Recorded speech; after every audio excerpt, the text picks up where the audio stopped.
नमस्कार भक्तजनों, आपका चैनल पर बहुत बहुत स्वागत है। जैसा कि आप जानते हैं कि गणेश चतुर्थी का उत्सव आने वाला है, तो इसमें गणेश प्रतिमा की स्थापना की जाती है। लेकिन कुछ भक्तजनों को यह शंका रहती है कि यह पूजन कैसे करें या स्थापना कैसे करें। इसी मंथन के निवारण के लिए हम लाए हैं यह खास वीडियो। गणेश जी का आवाहन करते हुए और ओम गण गणपताय नमः का जाप करते हुए अपने गणपति की स्थापना करते हैं। तो चलिए स्टार्ट करते हैं। तो इसके लिए सबसे पहले हमें एक चौकी चाहिए जिस पर हम ये लाल कपड़ा बिछा लेंगे। अच्छी तरह से बिछा लें जिससे कि वह हिले डुले ना। तो अब हम इसके बाद करेंगे कि सबसे पहले हम यहाँ पर एक मुट्ठी चावल रखेंगे। मूर्ति स्थापना से पहले चावल को अवश्य रख लें और साथ ही साथ अपने मंत्र ओम गण गणपताय नमः का भी जाप करते रहें। इसके बाद हम अपनी मूर्ति, जो भी आपने अपनी मूर्ति ली है, उसको इन चावलों के ऊपर स्थापित करेंगे। इस तरह से जैसी भी है आपकी मूर्ति, छोटी बड़ी, उसको हम यहाँ पर स्थापित कर लेंगे। मूर्ति स्थापित करने के बाद हम अपने गणपति जी को स्नान कराएंगे। तो स्नान हमें गंगा जल से कराना है। तो इस तरह से जैसे मैंने कराया है वैसे ही आप अपने गणपति को स्नान कराएं। ये फूल लेकर मैंने गणपति के ऊपर अपने गंगा जल को छिड़काव किया है। इसके बाद गणपति को वस्त्र पहनाएंगे, इस तरह जनेऊ या मौली या कलावे से। अब इसके बाद हम अपने कलश की तैयारी करते हैं। तो इसके लिए हम फिर से एक मुट्ठी चावल रखेंगे और उसे अच्छी तरह से सेट कर देंगे। साथ ही साथ हम अपने मंत्र का भी जाप करते रहेंगे। तो हमें कलश स्थापना के लिए एक कलश लेना है जिसमें गंगा जल होना चाहिए। अगर गंगा जल नहीं है तो आप स्वच्छ पानी का भी इस्तेमाल कर सकते हैं। तो हम अब अपने लोटे पर स्वास्तिक का निशान बनाएंगे। रोली से हम स्वास्तिक का निशान बनाएंगे। साथ ही साथ मंत्र का उच्चारण करते रहें। मंत्र का उच्चारण करना ना भूलें। अब जो हमने स्वास्तिक बनाया है उसके बीच में हमें हल्दी के बिंदु लगाने हैं, कुछ इस तरह से मंत्र का उच्चारण करते हुए ओम गण गणपते नमः। अब हमें कलश में आम के पत्ते या अशोका के पत्ते, जो भी आपको मिले, आप उनसे अब अपने कलश को तैयार करें।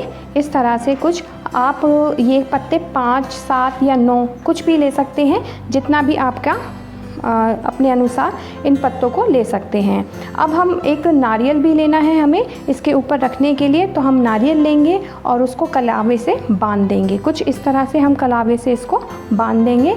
कलावा बांधने के बाद हम इसे कलश पर स्थापित कर देंगे। इस तरह से हमें स्थापित लेना है। और जो हमने जहाँ पे चावल रखे थे अब हम इसको वहीं पर स्थापित कर देंगे।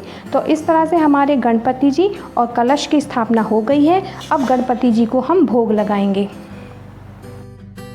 ओम गण गणपताय नमः। तो हमने यहाँ पर 5 तरह की मेवा ली है। आप किसी भी तरह की मेवा ले सकते हैं, जो भी आपके अपने अनुसार आप मेवा ले सकते हैं। तो अब इसी तरह हम 5 फल से भी अपने गणपति जी महाराज का भोग लगाएंगे। और गणपति जी महाराज को सबसे प्रिय फल कौन सा है ये आपको पता है? हम आपको बता दें कि गणपति महाराज का सबसे प्रिय फल केला है। तो इसलिए केले का भोग अवश्य लगाएं। इस तरह से अपने गणपति महाराज जी को हम भोग लगा रहे हैं। अब इसके बाद हम अपने गणपति जी महाराज को लौंग और इलायची का भी भोग लगाएंगे। साथ ही साथ हम अब मोदक या लड्डू, जो भी आपके पास उपलब्ध हैं, उससे हम अपने गणपति महाराज जी का भोग लगाएंगे। कुछ इस तरह से हम अपने महाराज जी का भोग लगाएंगे। भोग लगाने के बाद अब हम गणपति जी पे दुर्वा घास चढ़ाएंगे। दुर्वा घास को हमेशा गणपति जी के ऊपर चढ़ाया जाता है, तो इसी तरह आप चढ़ाएं। अब हम इसके साथ हम सुपारी से गणपति जी के चरणों में अर्पित करेंगे। सुपारी को लेकर गणपति जी के चरणों में हम अर्पित करेंगे।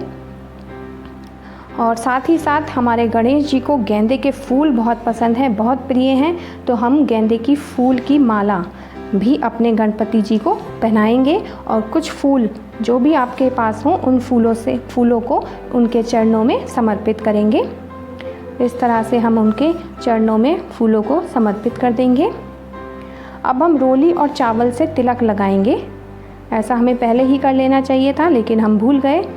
तो अब इसके बाद सबसे बाद में हम यहाँ पे ये करेंगे कि अब हम अपने दीपक की स्थापना की तैयारी करेंगे। तो इसके लिए चावल रखेंगे। अब अपने दीपक से गणपति महाराज जी की आरती उतारेंगे और जहाँ पर हमने अपने चावल स्थापित किए थे, जहाँ चावल रखे थे, वहाँ पर अपने गणपति जी के वहाँ पास में अपने दीपक को स्थापित कर देंगे। और यह दीपक अखंड ज्योति के रूप में होता है, तो ध्यान रखें कि जब तक गणपति जी महाराज विराजमान हैं तब तक यह दीपक शांत नहीं होना चाहिए। तो फिलहाल के लिए इस वीडियो में इतना ही। अगर वीडियो में कुछ भी थोड़ा सा पसंद आया हो तो वीडियो को लाइक करें, शेयर करें और चैनल को सब्सक्राइब करना ना भूलें। ऐसी ही और वीडियो के लिए चैनल को सब्सक्राइब ज़रूर करें। आपका बहुत बहुत धन्यवाद इस वीडियो को देखने के लिए।